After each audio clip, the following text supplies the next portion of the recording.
Welcome to In the Loop Podcast, a podcast that is inspired by the breakaway roping lifestyle. I'm your host, Jordan Jo, professional rodeo athlete, NFR qualifier, and business owner. My goal is to promote the sport of breakaway roping, alongside with celebrating and highlighting elite competitors in and out of the arena. This podcast shares the raw and the real of breakaway roping, bringing you behind-the-scenes stories from competitors, producers, leaders, and the trailblazers, all sharing stories of the Western culture and the lifestyle that they live daily. Join me to talk about breakaway roping, the history, the present, and the future of our sport. If you want to be in the loop, you're in the right place. Thank you for joining us. Take a listen.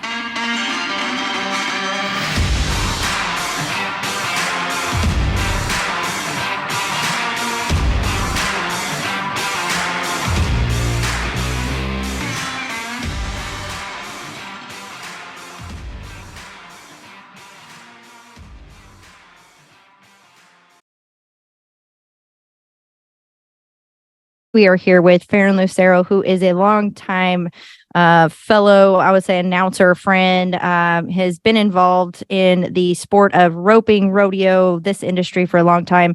I won't tell you how long I've known Ferron, because I feel like I've known Ferron since I was a little girl and at the U.S. team ropings. But Ferron, thanks for coming to the show today. Hey, Jordan. Well, thank you. Thanks for having me. I appreciate this opportunity. And yes, I've known you a long time. I was doing that when you asked me to do this podcast with you. I was kind of going back into some times. I was like, golly, we were at roping in Las Vegas, New Mexico, and it was about 2 or 3 o'clock in the morning. And what's funny is your sister, Riley, she fell asleep on my shoulder while I was announcing. For you asking me, what do you do for fun? And I was like, you had to have been 12 or 13 years old. So yes, it's been a long time. What was your answer? What do you do for fun, Ferron? I remember you asking me that, and I was like, I didn't even have an answer for her. So if you asked me that, hey, still doing a lot of the same, just trying to find that fun. But yeah, that was a long time ago. Well, and to say the least, those of you who know my sister, she is a very shy individual. And so for you to be the person that she would allow to hold her well, she was just sitting down by me, and then she fell asleep with her head on my shoulder. Well, I was announcing. We were in the announcer stand, and I was just like, okay, because it was like 2 o'clock in the morning, and she had enough. It was so funny. Poor Riley. We were diehard. Those were the Kitty Zamora ropings in Las Vegas. They had them almost every weekend, and it was like where I have so many stories about those trips, which has been good. But poor Riley, my mom and I, we'd gung ho. We're gonna rope every day and get after it, and we lived and died by the team roping. And we'd ask Riley every day, "You want to rope?" And she'd be like, "Again." And now, I mean, she's one of the best women headers and ropers there is. She ropes breakaway too, but yeah, it's come a long ways. But those are the sweet memories that you look back, and it doesn't seem like it was that long ago. It wasn't. I was still in college. Everything. I was just starting out. So I've been doing this about 20 years now. Yeah. Well, some of my fondest memories of you, I remember, the U.S. finals, U.S. TRC team ropings. That was kind of where I started, and that was a big part of my life, team roping, as I was growing up. And so you and Ben Clements, the U.S. finals, that was like a huge week, and I remember, Archie Keeney was one of the fundamental guys in there, and just all the things, and just the styles of announcing. And that's one thing that I really loved about team roping is the guys, like you guys make it of an event and a production, and it is fun, and the music is blaring and your heart is pumping, and during the short rounds, and then even team roping, if those of you who don't know, can be similar to watching paint dry. So we got to keep it fun somehow, and you guys were always able to do that, and I really loved that and wanted to bring that into the breakaway roping, and we've gotten that accomplished now. Yeah, no, it's big, the sport of team roping, sport of breakaway roping, it's still, for the big part of team roping, it's real recreational. And I remember Archie Kinney, he used to tell me, he says, it doesn't matter if it's team 1 or 1001, you sound excited, you be excited, and you do the best job. And he says, you always sit up, you act like you belong, and you put on a show. And he says, because this is what people come to do outside of it. This is how they want to spend their money. He said, you don't want them to go buying a bass boat and go fishing. Yeah. He says, you want them to come team rope with you. And so, having him as a mentor, he was really big and instrumental. I got guys that want to get into announcing, and I parrot everything that Archie Kinney told me, because that's what I did. I listened. If I catch myself slouching, I still hear him say, come on, son, act like you've been there, because he would always get on to me about stuff like that. Hey, you're going too slow. Nobody can understand you. Hold the mic back. Is just always on me to be the best. And listening to that and following his pattern really helped out a bunch for me. But it's that paying attention and being aware. Mm-hmm. But yeah, taking care of people's the biggest thing, and it's got to be fun. There's so much money involved. I don't like going to sit in events and it's boring. And I think the announcer and the music have a big part of it. Your production staff, obviously, they got to be pushing cattle and calves up and making it roll. But if you don't have fun, it's you're probably in the wrong seat.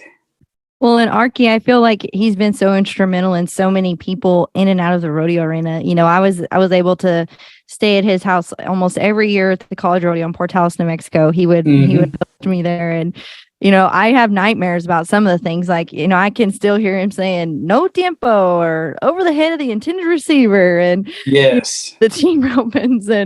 But he'll forever be somebody that has been instrumental in our sport. And he truly did invest in the youth of this sport. And, growing it up, whether it was team roping, rodeo, breakaway, whatever it may be, he loved kids and just like you, huge mentor in you, and that's passing on down to you. And so talk a little bit about how you've seen that evolve in our industry and our sport, just, really planting those seeds in the youth and evolving, in our industry. Well, you take a look at, I can go back to when I was growing up and wanting to rope, and there was not that many people. You had the one or two guys that were 8 heelers locally that you would try to go and jump in with, and hopefully they would tell you how to rope or what to do. But for the youth, it doesn't matter. This industry, this Western industry, where it's team rope and breakaway, whatever it be, there's somebody there to help you. Now, there's some you got to watch out for, but for the most part, they're wanting to tell you what they did to get themselves to this next level. So you just watching these kids. I see it on the team roping side. You got 10, 11-year-old kids. All of a sudden, they're packing 5 and 6 cards. They're little old guys, and they're legit because what do you do with them? Because they know how to catch. Mm-hmm. And then once they get a little stronger, just physically stronger, they're 9s and 10s, and they're not even 17. So you see a lot of that. You see a lot of the horsemanship. It's gotten a lot better. I think people, these coaches like yourself, when you get a hold of these people and these students, you work on horsemanship. Hey, yeah, you're real talented with a rope. That's great, but you got another partner with you. But what I've seen is I just seen people helping each other more, I guess, or that opportunity to help yourself out more has really, really evolved and really changed things from what I see. Yeah. Well, and I think that that's something we've all seen is every event, it used to be, I'm going to say a decade ago, even 5 years ago, it used to be to where you had, a handful of big events throughout the year that you went to, whether it was team ropings, breakaways, rodeos, whatever it was. There was always that pro rodeo thing going on, but behind the scenes for anybody else, there was just a handful of events. You took some time off, it was more of a hobby and a recreational sport than it is now. It's a career, and you're seeing it as a career for these youth kids. 10-year-olds, 11-year-olds, 12-year-olds. Even down to 6, 7, 8, whatever. The competitive and the level of competition in these kids rising up is just through the roof. And like you said, the help and everything. And so that's something that I think is exciting to see. And I know we're partial here, but we're touching on the sport of women in rodeo. We just got done at the WRWC. Man, phenomenal event for women in rodeo. There was $60,000 to the winner of each event and equal money in the team roping. 4 girls walked away on Saturday afternoon with $60,000 in their pocket. I mean, and more than that, because they placed throughout the week and stuff like that. And you got to be a part of that event. You were there all week long. You were there from the start, from the cowgirl gathering. You ran that. You were the MC there, the announcer all week. You saw these girls rope. I walked up there and I heard you, and you're always somebody I'm like, oh, good, Ferron's here. So I heard you announce, and I went up there and watched with you a little bit. And man, just the level of competition, like we talked about, the numbers had doubled from the year before. But the level of competition, man, these girls, they're stepping it up. Like, there's not very many girls that don't rope great anymore in all the faucets. So talk a little bit about that and be involved in the women's rodeo finals and the week of the cowgirl gathering and all those things that led up to that. Yeah, we'll start with the cowgirl gathering. They had an all-girl team roping. Obviously, it was on Monday, and then the breakaway to follow that. But that all-girl roping had, I think it was like $5,000 added. And the year before, they had 120 teams. And this year, 246 teams. It was an unbelievable day. Girls from all over came to participate and rope. And then we followed that up with a breakaway, a challenger breakaway, an open breakaway. And those girls showed up. I think we had 92 in the open and maybe 95 or 6 in that challenger. And yeah, the level of competition is mind-boggling. It's such a tight race that, a lot of these girls, anybody's going to be anybody's game. And then we go into that Women's Rodeo World Championships. And that was the first time I've announced that event.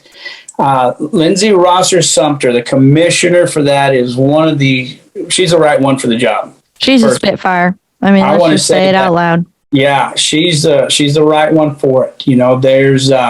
She has a heart for people. She knows the industry. She knows how it works and runs, and she just knows the deal. And I'm excited to see what she does with it. But getting to watch the barrel racing, I've never paid attention to horses much before. And here in the last year, I really have. And we'll touch more on that a little later. But the breakaway and then the team roping, all great opportunities for these ladies to go and compete and show. It was really cool to see Tammy West White out of California over there. Yeah. It's really neat to see her because she was one of the, she was one of the first. Yeah. Yeah. And still one of the best. Oh my God. I mean, she never lost a step. She's phenomenal. But with that opportunity in that weekend, just that weekend, $750,000 paid out in women's rodeo. And, it's an opportunity that I think the ladies really need to really look at and study, figure out the game and play the game, because I tell you right now, no one's playing that game better than Martha Angeloni. She knows how to nominate. She knows where to go. She knows this or that. And then she's good at delayed gratification. She'll go all year long just picking here, there, and there. And then she knows the day's coming. Yeah. And I really think that's a big part of her strategy, is just knowing that day's coming. Yeah. But opportunity for everybody. Anybody can play that way. Yeah. Well, and I think it's so cool. I want to go back and talk about Tammy West for a second. She was one of the first ladies that bought her card, and actually she roped with her now husband, and it was Tammy West. And I remember she was this blonde bombshell that came in there and, threw from a coil back. And when I was a little girl, it was her and Beverly Robbins were the only two ladies that really had stepped up to that level and stuck their neck out there and were like, hey, I want to compete with the boys, and so now it's so neat to see this all come full circle, and we have our own women's event. And, there's, like you said, there needs to be more women that play, because it's a great thing, y'all. And the money is there. It's consistent. They do what they say they're going to do. And so I think that's so cool. But I want to ask you, you've seen it from all sides. You've seen a little bit of the rodeo breakaway industry a little bit now, announcing some of these women's events, but you've also seen women team rope consistently and consecutively through the U.S., through the World Series, through all of those things. So talk to me a little bit about how you've seen that grow. We talk about Tammy West, I don't even know if it was a decade ago or so. It was when I was like 12, 13. So that's maybe a little bit more than that, but just how it's evolved, and women are stepping up, and they have the horsemanship, they have the drive, they have all the things to be a champion in and out of the arena. So talk about how you've seen that evolve over the last couple decades. Yeah, here in just the last few years, I remember World Series did a story, I think it was in the Team Roping Journal, and it was talking about the female ropers and how much money that they're winning from the sport. I've been to some of these ropings where you'll be at a number 12 roping, and these girls are packing 6 cards, 6 elite cards, head cards, and you'll see first, second, third, all females in a 12-5, 13-point. There's some of those girls have hit they'll hit that 7 head card for a bit, and they'll hit a pretty good stride. And then on the backside, on the heel side, you've got girls like Riley Smith and Lorraine Moreno and Caitlin Torres, and then at the top, Joe Montera, and then Whitney DeSalvo, and you just have all these girls have really figured this deal out. Mm-hmm. And they do have the horsemanship. They do have the ability. I think too, you go take a look at the rope makers. They may be using a different rope because the girl's not as strong right here in the shoulders. So they go get a little lighter rope and something that they can get fast and get that speed and handle it. And I think that the rope manufacturers and those companies in this industry have really watched that and paid attention to it, and have created some things to help in that, so that because we're all trying to find the edge, right? And whether it's a horse, whether it's a rope, whether it's a partner, whatever it may be. And I think people just, especially women, they just started paying attention and saying, all right, this is how you do it. This is how you win. And you boys just do your best. We'll see you at the pay window. So it's just that learning curve. And then again, the coaches, you got the Sally and Sydney Ball out of Virginia. They come down here, and I believe, they're hanging around Glen Rose. I think Kevin Stewart's been integral in helping them girls out. They've just really, a lot of these ropers have just invested that time, and with these opportunities, with these high-paying events, it makes sense to go and try to go win 10, 15, 20, 30, 60,000, because it's a viable option. Yeah. Well, and I think that's one of the things that I just come back to that's so neat is it is an option. Like that it was a one-time, 2-time a year thing, 5-10 years ago. Now it's a monthly option almost. I mean, these World Series team ropings, the WRWC events, all the things that we have been given, the American, the pro rodeos. I mean, there's options now.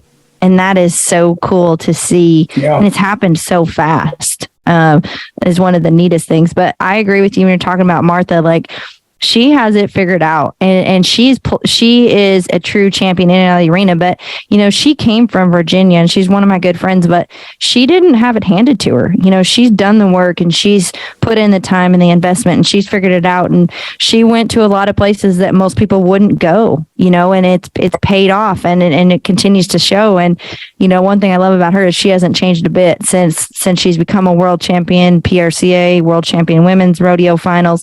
She hasn't changed a bit. I mean, she's maybe a little cleaner now. She brushes her hair, but other than that, she's still through and through. So that's what I love to see about our sport. Yeah, I hope she never changes because she's cool. I just like her. She's a tenacious athlete, a competitor. She goes. Kelsey Domer, was so cool to see her step. Really cool too is to see Cassidy Dennison out there. I mean, Cassidy still has some nice barrel horses. I mean, amazing. Yeah.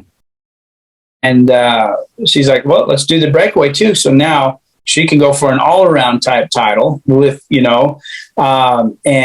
that whole group of girls is just taking it to the next level. And what's neat is when you mention those names, they've got the name recognition also. Mm-hmm. And, that's creating a lot of press too, for guys and girl competitors. It's awesome. Well, and you guys are instrumental in that, playing that piece and helping us as far as athletes. It takes a whole thing to make all the world go round, right? There's so many moving parts, and the production side of it, the announcers, the sound, all of the things are an instrumental part in making it a show, just like Archie would say.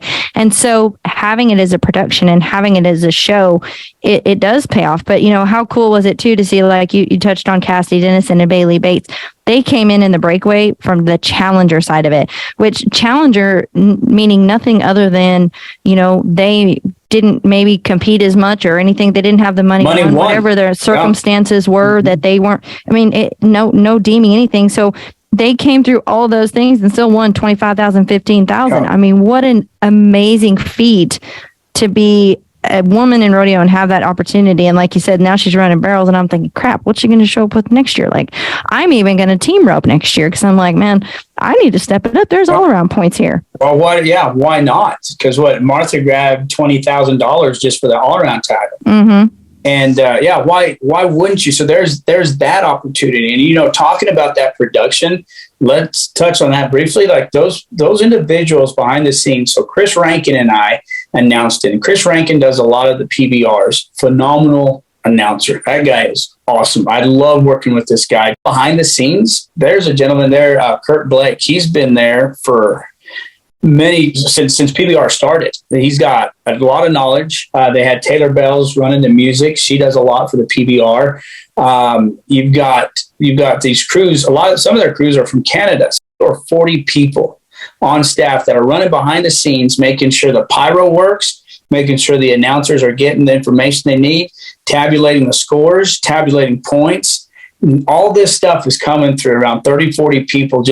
It's not no small production. We've got the Cowtown Coliseum. You've got the big, the runner show sheet when we're going through there, and you've got to hit I like to go off the cuff and be, all right, you know, I could do this or that, but you better be sure to cue in that Hall of Fame and set that Hall of Fame video up. So Women's Rodeo World Championships, they did really impressive to make it special for those that are competing, because they do it for anybody and everybody. So I really want to say, really recognize all those people behind the scenes, because it does take a big team. Oh yeah, for sure. And I think that's something that, you know, we talked a little bit earlier, you have been involved in since the beginning. It's a production, and it's the team, it's the people that you work with behind the scenes, and that's what makes it all worth it. But one thing I want to throw it back to you a little bit is, we know you as Ferron, the announcer, you know, team roper guy, all these things. You've done the 3-star memorial for us one time. I was like, Ferron, I've got 200 girls. I need you to get this done. And you were like, no problem. Got it. That's right. I forgot we did that years ago. So that was super fun. And then, you know, now you're going off, you're branching off, and you're doing some cool new things. So talk to me a little bit, like, who is Ferron behind the mic? Tell me a little bit about him. Well, that guy's pretty cool. The guy off the mic, nobody even knows. Yeah, well, the guy behind the microphone's got a way different personality than the guy that doesn't. I kind of just mesh in with the crowd. You know, this happened even when I was in college. I was the floor announcer for the basketball and volleyball teams in Portales. And once it was over, we'd go to a little social function, and everyone's like, yeah, hey, what do you guys think of that announcer? And they're like, oh, that guy's awesome, da-da-da. And they're like, well, this is him. And they're like, no, that ain't him. Yes. Sorry. Not 6'5". But that guy behind the microphone's fun. It's been a blessing for me. I've been at it for 20 plus years now. But as anything, you know, if you want to, I like the growth part of things, and I want to be that guy that can jump in front of a crowd and speak. I want to be an eloquent public speaker. I want to be, if they need anything, I'm the one they call. I'm the one that they think of. So what I've done is I've kind of branched out into more of the emceeing events, being a public speaker. I've even jumped in with doing some auctions, benefit auctions. I'm not the best yet at that, but I'm damn sure going to work my way towards it. That's been one of my big goals right there. I want to get really good at that. But my deal's always been communication, whether that's verbal, whether that, you know, when people are taking a look at your body language. I've been real critical on myself, and I've had people video me just so I can see what I do that I don't know I do. And like one of the things I critique is if I get in a high pressure situation and shoulders tend to come forward, and then you kind of hunch over, sway, or it's just trying to figure out those parts. It's just like you back in the bar. Where can I make up time? Where can I be sharper? How can I be faster? With what I do with this craft is, all right, go ahead and pause. Don't rush it. Take your time. Don't sway. Don't hunch your shoulders, and make eye contact. And so for me, that's fun. I want to be one of those that can stand up in front of that crowd and deliver a message that is correct, that is truthful, and that when you open it up for conversation, you've got all the answers, most of them. And if you can't, you know how to find them. But that's kind of more or less what I've been doing. It's still entertainment. The benefit auctions, your personality with it, have fun with the crowd. And it's something that is just a little different than the announcing. What helps me is having a microphone and having that confidence. But been very fortunate to have some of the best world in the auction world, best in the horse sale auction help me, give me pointers, and more opportunities to get out on the block to sell. And, I'm a lot of those people will be listening, so I can't name them all because I'd leave somebody out, and I'd hate to do that. But being able to learn something new, Jordan's that's what makes life fun for me. Well, and I love that because as I'm sitting here listening to you, I'm taking notes too. So I feel like I'm getting a life coaching session as well. But sitting here listening to you, like there's conviction in your heart. And that's one thing that I've always, really respected and admired about you is there's a lot of conviction in what you do and you're passionate about it and you want to be the best at it. I've received that from you from the moment I met you, and you're determined. And so I think it's so neat that your heart is, evolving into, hey, I want to be the best at what I'm doing. I want to have conviction. I want to have this confidence. I want to be aware. I'm sitting here as you're talking about your body language. Man, I'm like, I was a little slouched. I'm like, sit up. Gosh, like, what are you doing? But it is so true. And it's like, without you knowing, I'm sitting here thinking when I'm in those pressure situations, what is my body language? How am I reacting? And then what signals is that sending in my brain? And I think that there's so much, we've talked about this on the show several times about confidence and what is confidence and how do you have it? And, I think some point we're all looking for the quick fix to have it and keep it. And I heard Trevor Brazil say one time, confidence is really hard to get and really easy to lose. And I thought, man, like that guy has the most gold buckles ever. And he's saying that, and so I think that that's been so instrumental in me is learning, and just like you, how you're talking about it, how it works for you and what your foundation is. So expand on that a little bit for me, because I am very intrigued by, what is your foundation of, I know Archie was instrumental in that as you talked in the beginning, but, what do you come back to when you're in these new situations? You're, like you said, you're learning, you're not the best yet, but you're getting there. But how do you walk into a new situation and maintain that confidence, that poise, that body language when you really don't know everything you're doing yet? There's a saying, and I wish I could quote it perfectly, but I can't. I come across it the other day. And, but the saying is pretty much, you got to put the work in.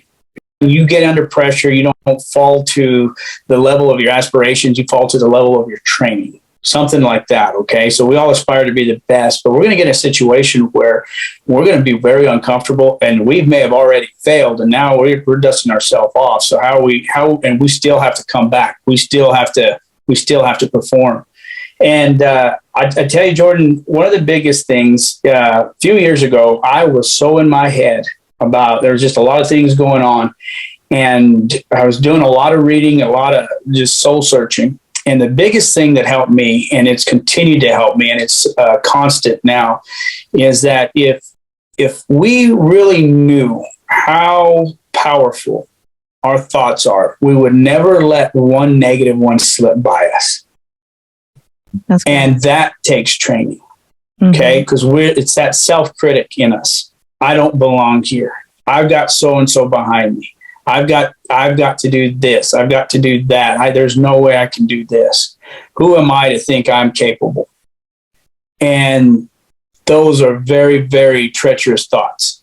Those are, so I interviewed somebody once, and I said, what's the last thing that goes through your mind when you rope? She says, well, you said something before, how problem solvers don't have problems. So I say, solve the problem. Solve the problem. That's the last thing that goes.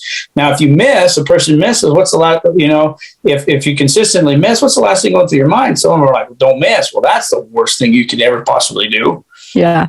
Solve the problem. You got to, it seems mystical and this or that, but there's so much to it. There's a Bible verse, and I've had this Bible verse since I was in high school, and it's Ephesians 5:4. Don't let anything dirty, foolish, or filthy come from your mouth. Just say how thankful you are. And that goes for your thoughts too. And you've got to put in the time. You can have the best thoughts in the world, but if you're not getting with it, if you're not backed in a box and you're not trying to practice correctly, you've got problems. Every morning, I go through a set of numbers for auctioning so I don't forget my numbers when I'm rolling. And I go and I sit for 30 minutes every day, and I found this guy on YouTube, and I like what he does and I like his style. And I sit there and I just follow him. And then I go and blessed enough that Kelly Tilly one day told me I need to call Trent Ward. I call Trent Ward. I go help him on his Wednesday sales. He just lets me sell all the tack. And I get up there and I say, Trent, how am I doing? I'm doing all right, Bubba. You just keep on going. A few weeks later, hey, I'm going to start paying you. You're doing good. But you show up. And you put yourself in those situations, and then you just make up your mind that you're going to belong. And getting into this auction deal has been really helpful for me, because they don't know Ferron Lucero, the announcer. This is just some guy, and he's playing with my money, right? And so I've had to sit up.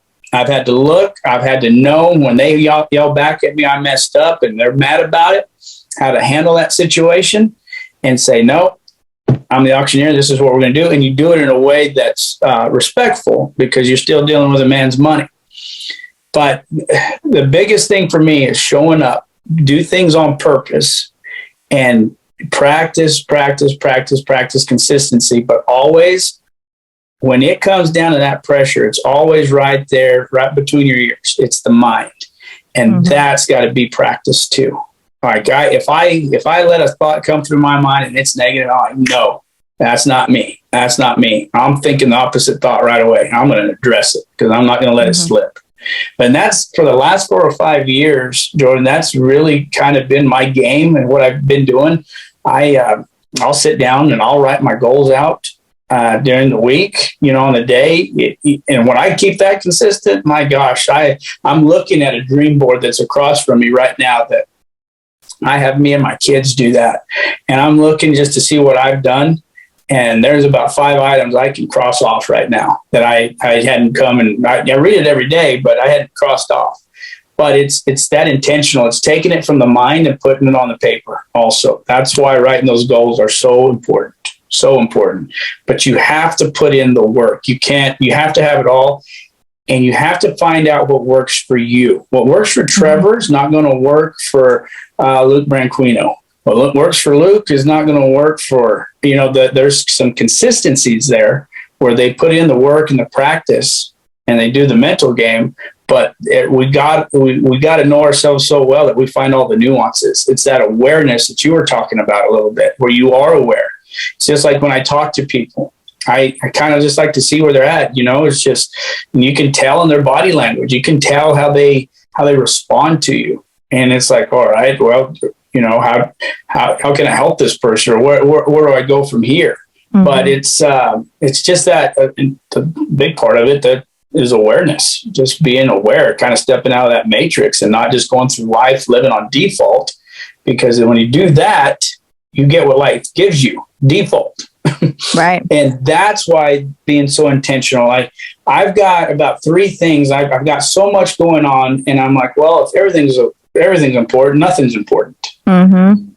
So now I'm like, okay, I'm really going to hone this in because I need my top 3. There's 3 things I want to do because I'm starting to, I'm not old, but we're running out of time if I'm going to hit some of these marks. And I've been messing around, not being intentional because I'm serious about the last 4 years. Things have been good, but a lot of it's default, this or that. Last 4 years, Jordan, I've had more opportunities. I've had more people call. I've had more people say, man, what's different about you? What are you doing? Hey, man, can you come announce this? And it's something that's big. And I'm just like, wow, dang right, I can do it. Yeah. And because everybody told me I could, but I didn't believe it. And until I believed it is when it started, here comes the blessings, but you've got to find it for yourself. It's one of those deals. Nobody's going to come save you. It's 2 things. The bad news is nobody's going to save you. And the other good news is you got a chance to save yourself. And that's it. And the minute you learn how to do that, that's when you start finding that sweet spot. That's when you start, no excuses, no more. It's like, well, you messed that up. Yeah, I did. This is what I'm going to do to fix it right now. And they don't think nothing. Take a look at Martha Angeloni this last weekend. Her breakaway roping, she'd give anything to have those calves back. Mm-hmm. She leaves there with $60,000 team roping. Why? Because she doesn't think she knows she deserves to win. Yeah. And so she finds a way to win. Yeah. And she never once just she leaves there with 80,000, 85, because that's just my count. 60,000 on the head side, 20,000 for the all around, and 5,000 for something else that she did. It was $85,000 is that was awarded to her. And and she didn't have a very good weekend breakaway roping. But you know what? It didn't bother her. She knows she can win. And that's studying people like that, and that consistently have that sustained success. They just do things different, way different. They think different, way different. Well, and that's I'm looking at my board right here, and there's the deal. It's think differently. Change my thought patterns. Self-mastery.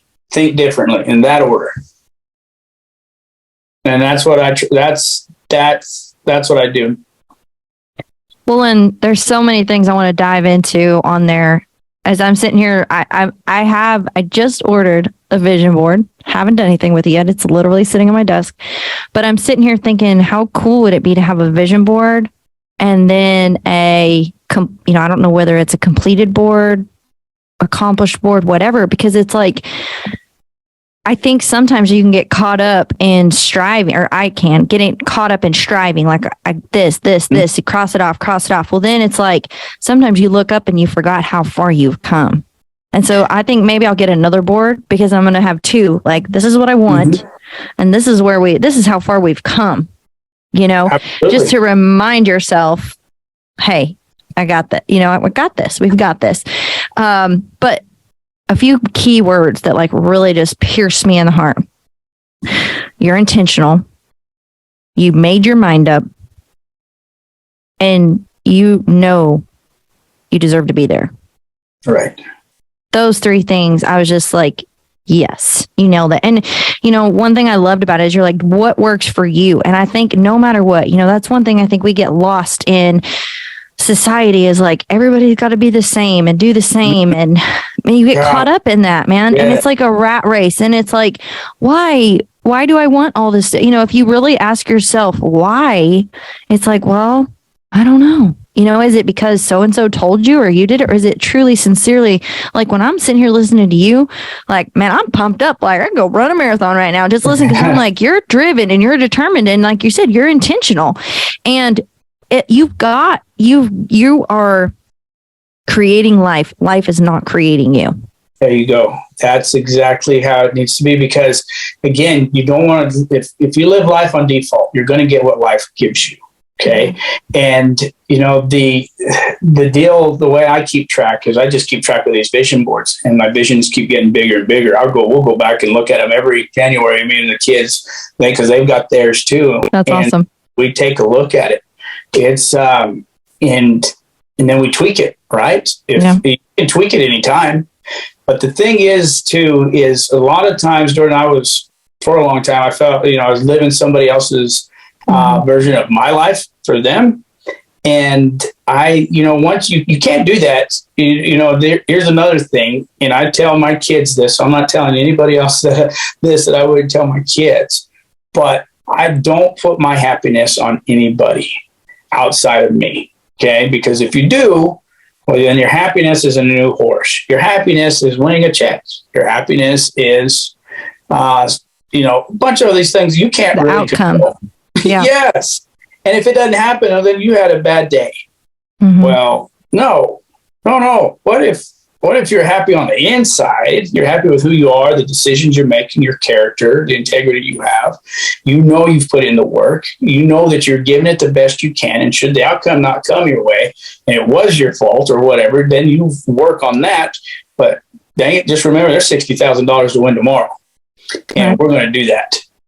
We'll just do it tomorrow then. And so, I've told my kids, I'm like, hey, don't put your happiness on your dad. Don't put it on your mom. Don't do that. You guys got to be happy on the inside. Don't worry about the car you're driving.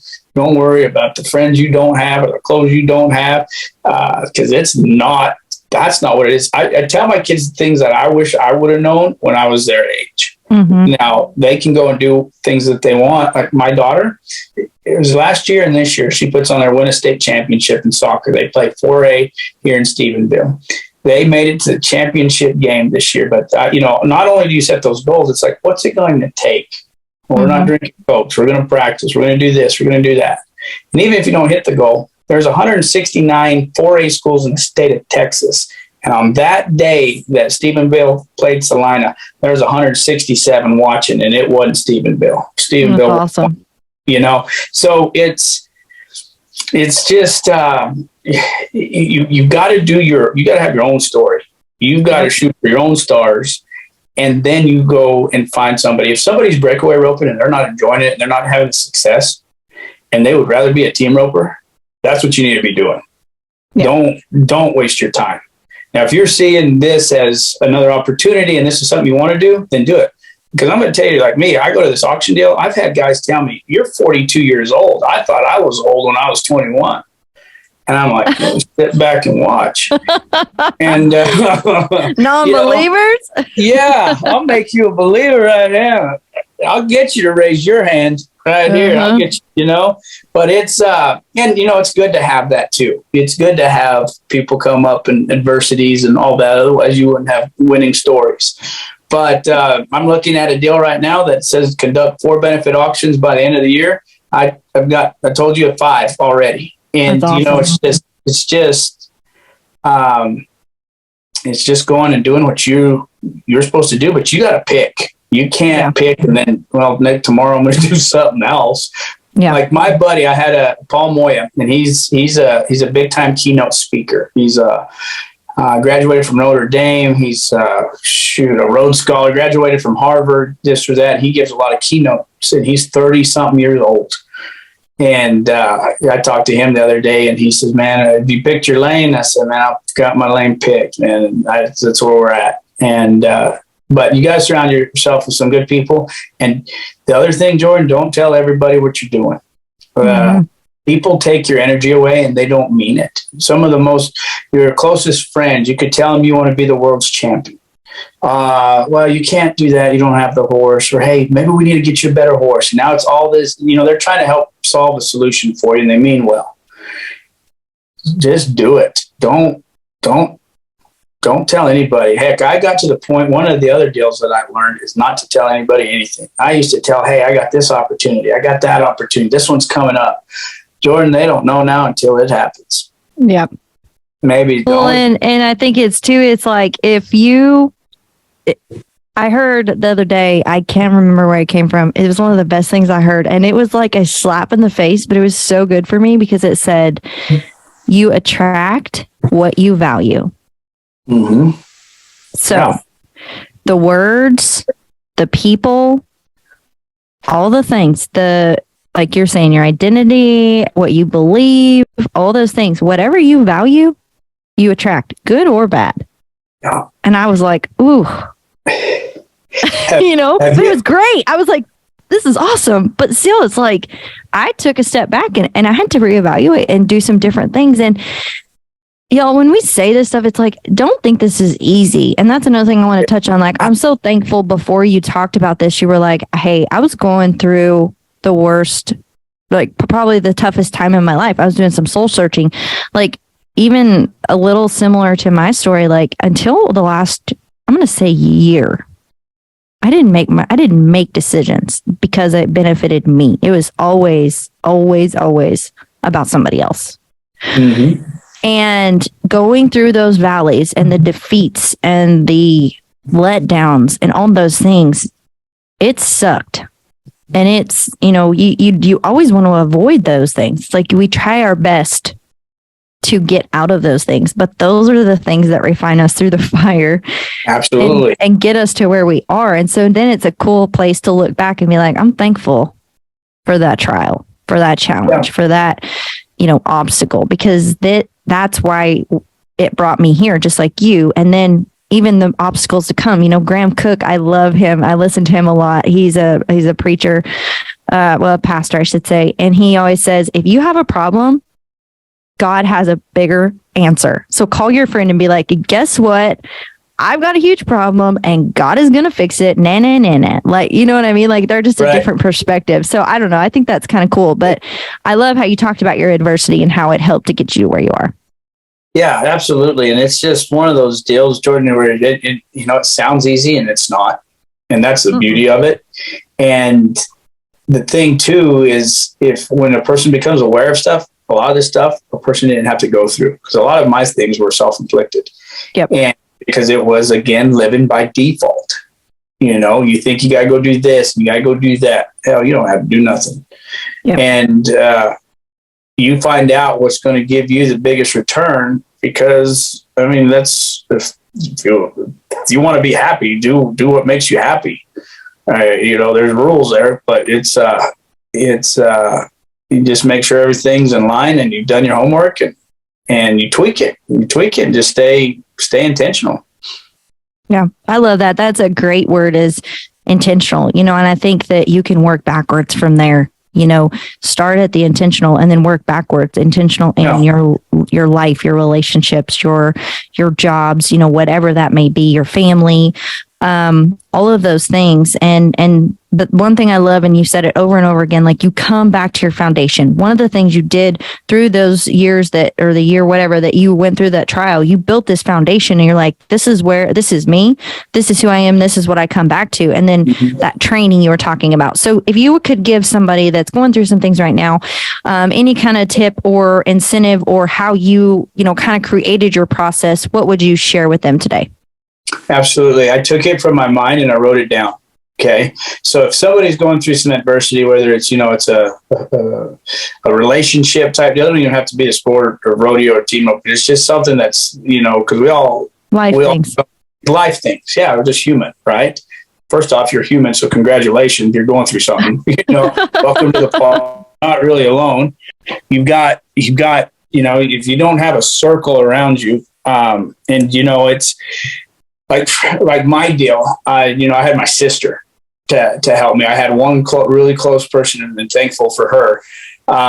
But this took some work. I had to sit, I had to study, I had to reflect. I had to cross. There was some bad nights and we were crossing some roaring waters, but you just know that goal, that's coming and you just keep working at it.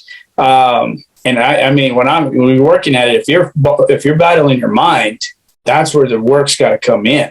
Yep. It's got to be like those thoughts. No, that's not me. That's not it. You know what? If I made a bad decision, if it's a bad decision that was made, You know what? We're going to rectify this. It was just a bad call, and let's go. And but you've got to train your mind, and it takes work, and it is not easy. So anybody that's going through that, just work on that mind. Really, don't let any of those bad thoughts come through that say you're a worse off person for this. Go drink you another beer. You're not going to fix it anyway. Go have you another one. Take you another shot. Don't believe that stuff. Don't. And just know that you're just going to have to keep fighting. Get there to where you can, get around. You want to get around some people that can interested. And if not, find you a good church with a pastor, because those guys are there to listen. The other thing is don't if you got something you're going through, you be careful who you tell those problems to, because not everybody's there to try to help you. Yep. And some people, they'd rather hear it than help you. So be careful, keep you. And if you'll know the ones you can tell, the ones you better not. You just tell them it's all right, because that's where you're headed anyway. You're not okay right now, but you will be. But it's tough, because I was there for about 2 or 3 years, to tell you the truth, and it took a river, and it was a bear to fight. But we got through it, and anybody can do it. And heck, a lot of times everyone's like, "You're always so happy, and you got this," and you make it so much fun. And those 2 I just had something going on that I needed to get it done, and I was figuring it out and going through there, and finally made it and came out better for it. So that's the other thing. You'll come out better for it. So whoever's out there listening, don't think you ain't going to come out better for it. It may take time, and it may take a little bit more than you want, but just keep fighting it. Yeah. Because it ends up being worth it.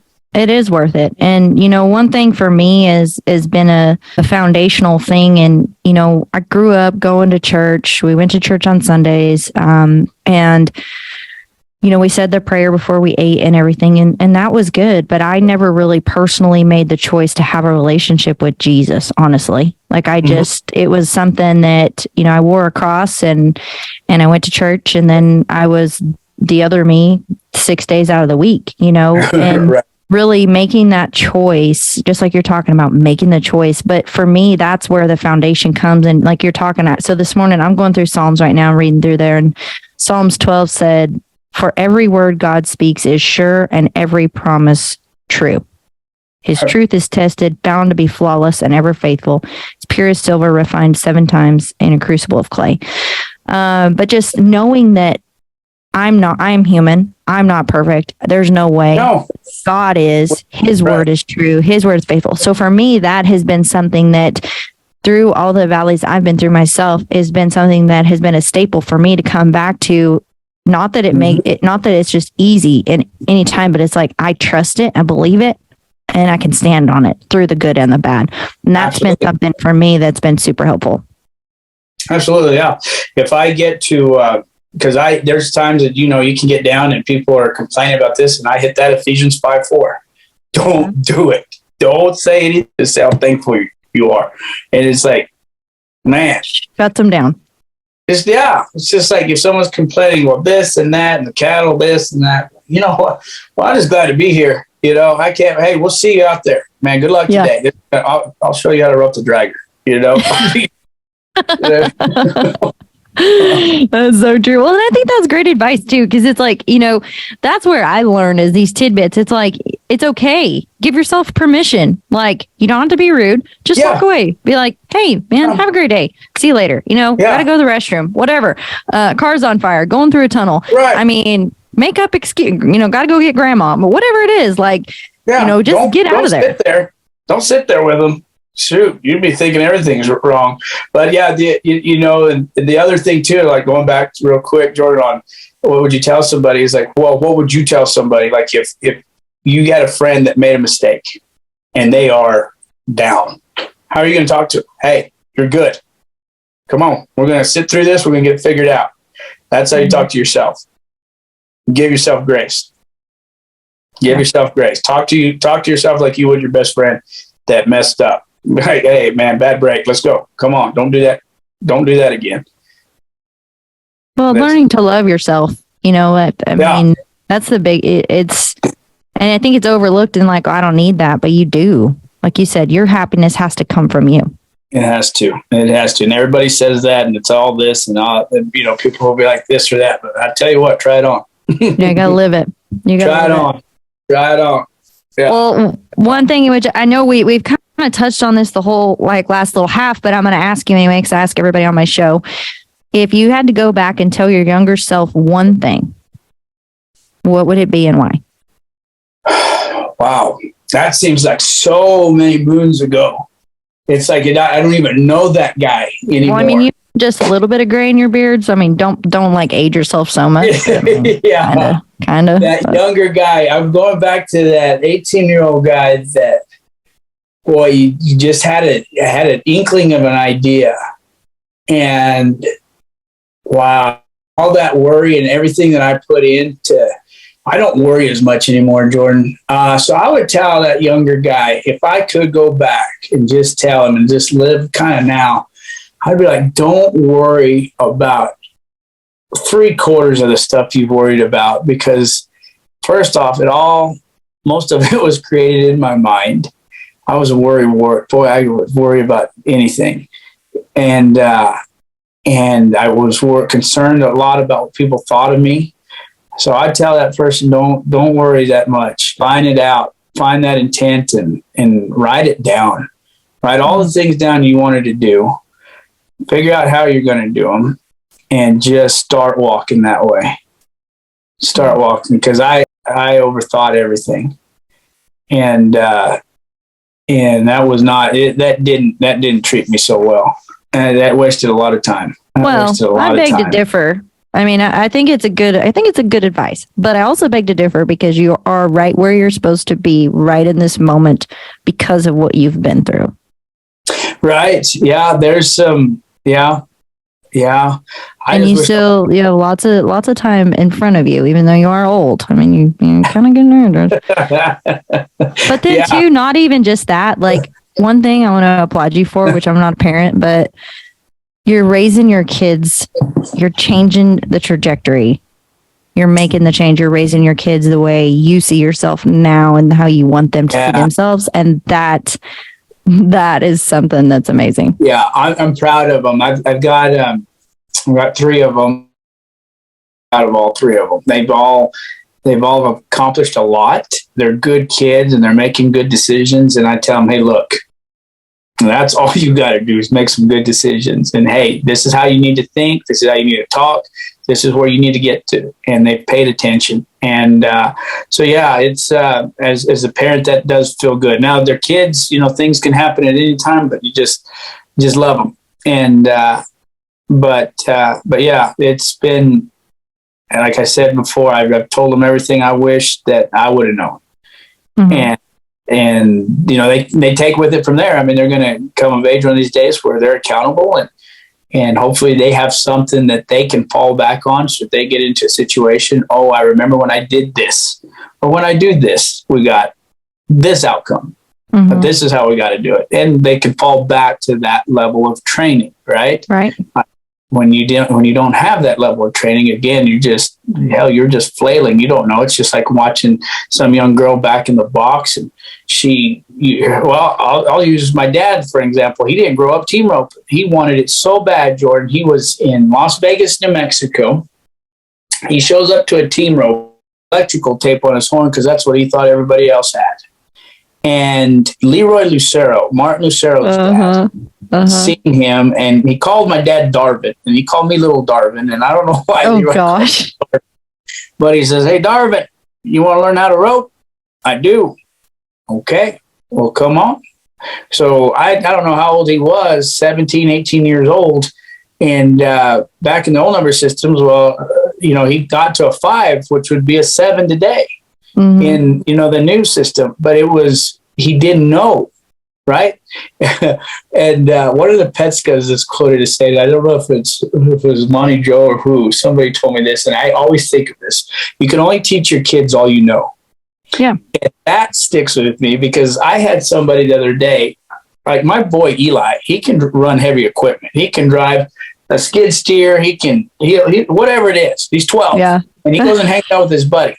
Well, and I'm proud of him for that. And this person, an individual, had asked me, they said, well, doesn't that bother you that he knows how to do more than you? I said, no. I said, heck, no. I don't want to drive a skid steer. I don't give a dang about driving one. Kid wants to go do that.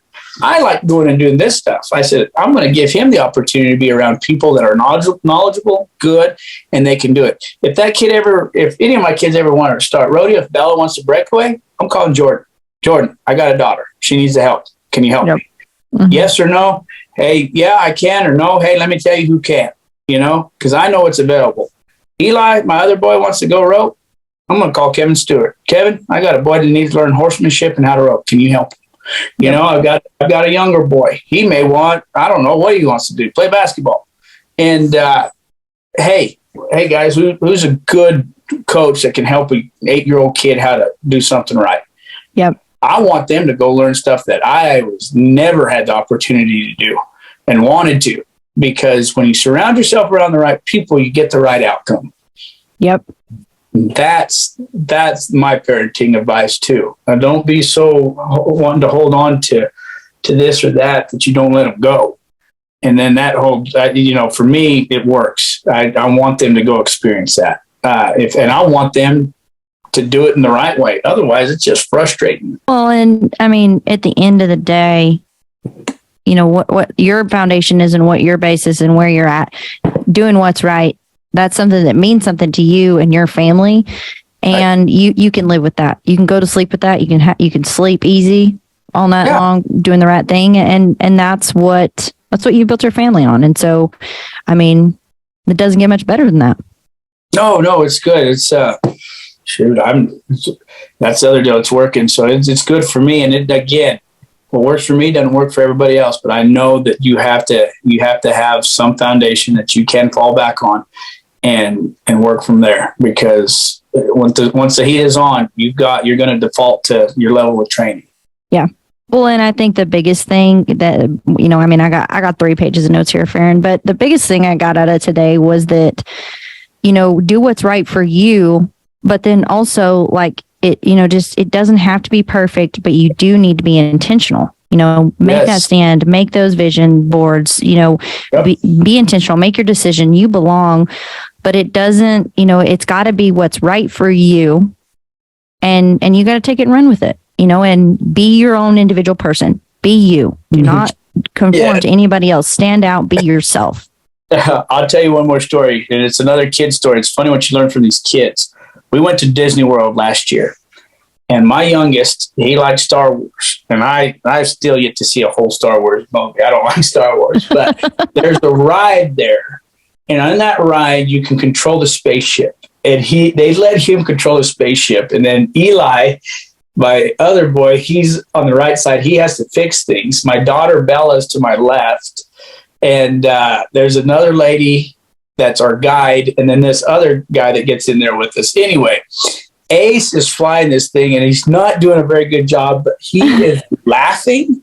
He doesn't care. And I just watched him, and I was like, that's how you're supposed to do this. Yeah. You've got to live like that. He is struggling the whole way with the biggest smile on his face. And just living in the moment. And I'm like, boy, if we could just get that kind of youthfulness back, that's how you do it. So now, from that trip, a lot of things have just kind of really just started hitting for me here in the last few years, but just that trip from last year. The other day, I got asked to do an event. An announcer got sick, and there's billionaires in the room, 3 or 4 billionaires. And I was nervous, Jordan, and I've been doing this for a long time. And I thought about that kid and how he was laughing and how he was living that day.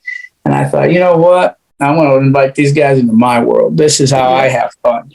And we had us a show. Awesome. But all the billionaires, I'm not kidding you, there's 3 or 4 of them sitting to my right. All of them. And when it was done, Jordan, they come and shook my hand and said, great job.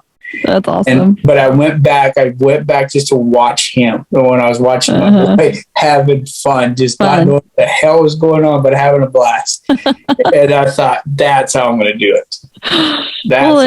Just the simplicity of the joy there, Yes. Yeah. I remember when you were talking about my sister earlier, one thing, like when you say that, my sister would, when she was little, for no reason, she'd just be sitting there and just belly laugh. I mean, for no reason. That's the best kind of laugh. Just belly. I mean, and it would just like, it was just contagious, you know, and I won't ever forget that about her. She just, I mean, for no reason, and just get to laughing so hard. But yeah, I mean, just the joy and the simplicity of it. And, you know, just bringing that back into perspective of what we're doing. You know, we can't take it so serious all the time. Life is great. And that's a great perspective to live through, you know, childlike faith and childlike eyes. That's good. Yes. Yeah, that's the deal. So I learned a lot from them too. Well, good. Well, Ferron, it's been awesome to talk to you today. Thank you for just, you know, sharing your story, what you're doing, but just being so raw and real with us. You know, I think that that's the biggest thing that helps me. I know I've got a lot out of this, but you guys, if you want to reach out to Ferron and get in touch with him, you can talk to him at if you want to email him. He's on all social platforms, but email is info@ferronlucero.com. You guys, this is a great person in and out of the arena. And, you know, I'm just excited to see all of the events that you've got coming up, all the lives or the auction benefits that are coming your way, Ferron. And I think it's just going to be a great next couple years for you. Well, Jordan, thank you. And thanks for the interview. I appreciate you taking the time and asking. And I'm proud of you. Great job on everything that you've got going and what you're doing. So you keep it up too. Thanks. Because we're all watching. Good job. Thank you for joining us on In the Loop Breakaway Roping Podcast. I truly appreciate all of your loyal support. Don't forget to leave me a review, share this episode with a friend, and if you have any questions, I want to hear from you. Email me at jordan@thebreakawayropingpodcast.com. Go check us out, sign up for our newsletter, get our email alerts, text alerts, and all things breakaway roping. I appreciate you guys, and I'll see you down the road.